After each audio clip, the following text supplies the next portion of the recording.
안녕하세요. 자스민입니다. 저에게 요즘 나 너무 우울해. 나 요즘 우울증이야. 라고 말하는 사람들이 상당합니다.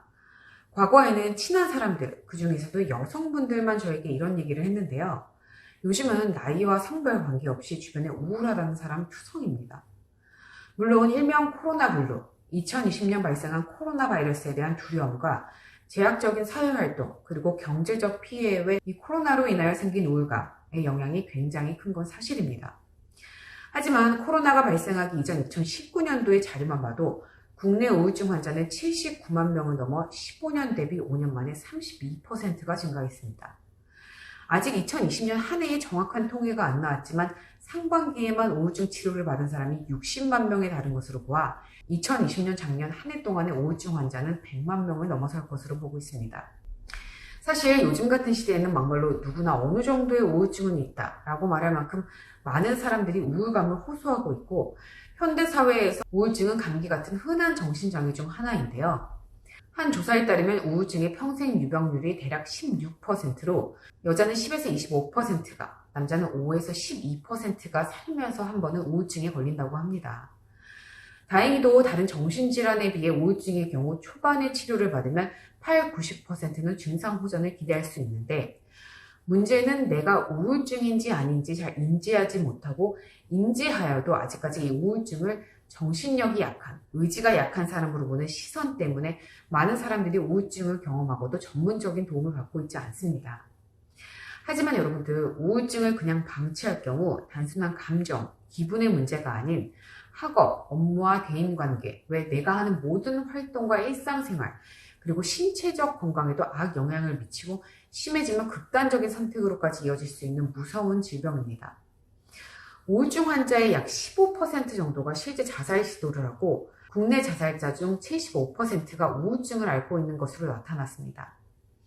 그렇기 때문에 그냥 내가 단순히 요즘 우울한 건지 아니면 실제로 우울증이 있는 건지 전문가의 도움이 필요한 건지 알아차리는 것이 굉장히 중요한데요. 여러분들은 그 차이를 알고 계신가요? 이 depressed, 우울감과 depression, 우울증에는 차이가 있습니다. 이 depressed, 우울감. 우리는 살아가면서 여러 번 사소한 일로 슬프고 좌절하고 외롭고 공허하고 무기력한 감정들을 느끼게 됩니다. 그리고 그럴 때 우린 우울하다라는 표현을 쓰죠. 사랑하는 사람과 헤어지고 회사에서 잘리고 시험에 떨어지고, 물론 같은 상황이라 하여도 본인이 느끼는 이 우울감의 정도와 미세한 감정의 차이는 사람마다 다르겠지만, 상황이나 어떠한 요인으로 인하여 발생한 이 감정들은 지극히 정상적인 반응으로 우울감을 가질 수 있지만 일상생활을 하는데 큰 문제가 되지 않고 대부분 일시적으로 자연스럽게 회복이 됩니다. 물론 부모님이 돌아가셨다거나 20년 내 인생을 바친 사업이 망했다거나 이러한 큰일을 겪었을 때 이 좌절감, 우울한 감정은 누가 봐도 납득이 가는 정상적인 반응이지만, 이러한 큰 사건이나 상황의 경우 회복하는 데 상당한 시간이 걸릴 수 있고 우울증을 촉발시키는 원인이 되기 충분하기에 아무리 정상적인 당연한 감정이라 하더라도 주변이나 정신 전문의의 도움을 받는 것이 좋을 듯 합니다. 이러한 큰일 외에 다른 여러 가지 사소한 일, 문제들로 인하여 겪는 우리의 우울한 감정들, 이 우울함은 바람처럼 왔다 갔다 또다시 왔다 갔다 하는 괜찮은 감정입니다. 하지만 depression, 이 우울증은 의학용어로 depressive disorder, 우울장애로 단순한 감정이 아닌 정신질환의 하나입니다. 어떠한 부정적인 사건이나 상황과 같은 트리거 포인트, 이 유발 요인이 있었을 수도 있지만 없는 상태에서 우울감이 나타나게 되는데요. 설사 이 트리거 포인트가 있었다 하더라도 시간이 지나도 회복되지 않고 부정적 감정이 지속되거나 악화되면서 우울감, 불안, 무기력감과 같은 심리적 증상, 식욕, 수면의 변화, 혹은 두통, 소화불량 등의 신체적 증상, 그리고 기억력, 집중력, 판단력, 내 자신과 세상을 바라보는 시선, 이러한 인지적 증상들이 복합적으로 나타나며 일상생활에 지장을 주게 되는데요. 우울증의 전문적인 진단 기준을 한번 볼게요. 미국 정신의학협회 APA가 출간하는 DSM, 여러 정신질환에 대하여 진단 기준을 제시하고 있는데요. 가장 최신 개정판인 DSM-5에서의 우울증의 진단 기준을 보면, 첫 번째, 거의 매일 지속되는 우울감. 두 번째, 대부분의 일에서 흥미나 관심사 저하, 식욕 저하나 증가 혹은 체중 감소나 증가. 다이어트로 인함이 아니어야 되겠죠. 네 번째, 불면증 혹은 과다수면. Psychomotor agitation or retardation. 정신운동의 불안 혹은 지연인데요. 여기에서의 정신운동 불안은 손이나 발을 떨거나 계속 앉아있지 못하거나 다른 물건을 잡아당기거나 문지르거나 이러한 불안 증상들이고, 이 정신운동의 지체는 말하는 거나 걷는 속도, 행동, 생각 이러한 것들이 느려지는 증상으로 볼 수 있습니다. 여섯 번째, 피로감 혹은 에너지 감소. 일곱 번째, 본인에 대한 무가치감 혹은 지나치거나 부적절한 죄책감. 여덟 번째, 사고력 혹은 집중력 저하, 그리고 결단력 부족. 마지막 아홉 번째, 반복적인 자살 생각, 계획 혹은 자살 시도. DSM-5에서는 이렇게 9가지의 증상을 명시해 놓았는데요.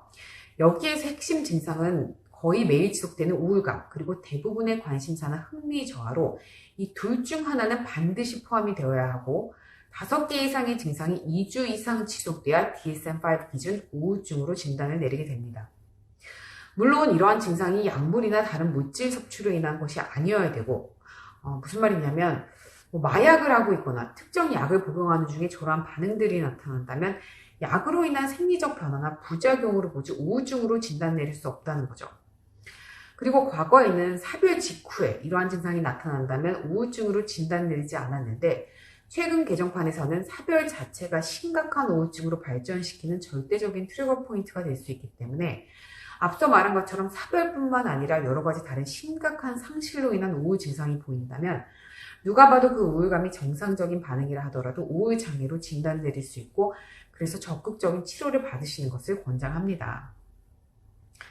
제가 여러분들에게 이렇게 우울감과 우울증의 차이를 얘기하고 우울증의 진단 기준을 설명하는 이유는 2가지인데요. 첫 번째, 어떠한 상황에 따라 우울한 감정이 드는 것을 가지고 마치 우울증이 걸린 것으로, 자신한테 정신적 문제가 큰일이 생긴 것으로 생각하시는 분들이 있습니다. 우울증을 별거 아닌 것으로 생각하는 것도 문제이지만 이 우울감을 우울증으로 극대화시킬 필요 역시 없습니다. 단순히 자신이 느끼는 감정만을 보지 마시고 우선 내가 어떠한 상황에 어떠한 일이 있었고 그에 따라 발생한 우울한 상태라면 그것이 정상적이고 당연한 반응임을 인지하시고, 내가 지금 좀 우울하구나, 이러한 일들이 있으니 우울할 수도 있겠지, 괜찮아 라고 여기실 필요가 있다는 것을 말씀드리고 싶습니다.